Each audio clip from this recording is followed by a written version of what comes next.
Brought him and gave him a gallop over 5 furlongs, jumped out the stalls, galloped around the bend.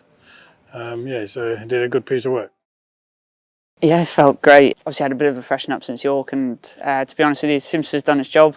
He's not forgotten the sound of the bell in the gates and anything like that. So he feels in fantastic nick, and obviously today was sort of a pipe opener and getting him back around the bend, and you've got a couple of weeks to now sort of fine tune him down to it, and everything pointing the right way for him. We've had no hiccups or anything. I mean, everything's been fine. We've freshened him up since his last run, so we're doing the same preparations as we did last year. So hopefully he'll be spot on the day. And how would he compare to this time last year?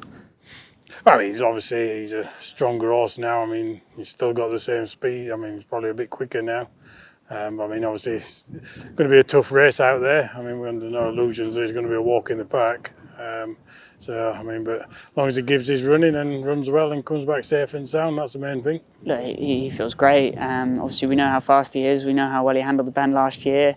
Obviously, you need a bit of luck in draws and things like that, and it can be pretty pivotal. But he's got a forward, honest running style, and to be honest with you, probably eliminate some of those sort of hard luck stories as long as he gets out and away. And it's exciting to be heading back over there with him because obviously he was so good there last year. They're off in the juvenile turf sprint.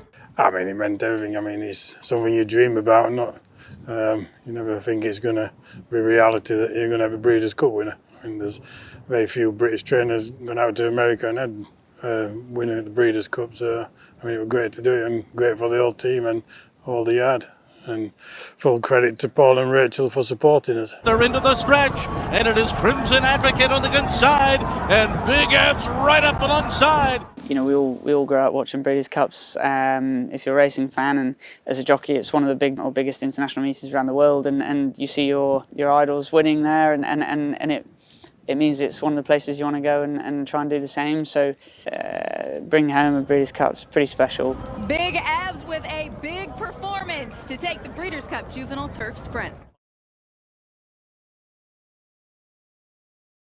So we did the same with him, worked him over 5 furlongs around the bend.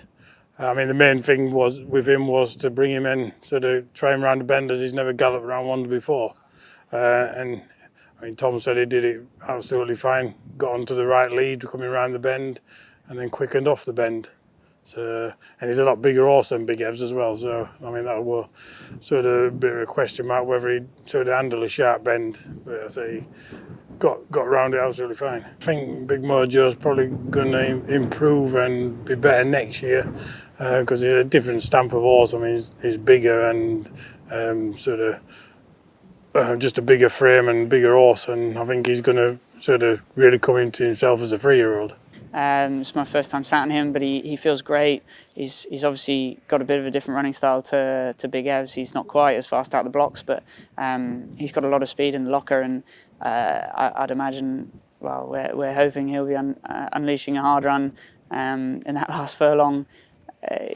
Feels like a sort of nice, big, strong model, and hoping he can go well over there.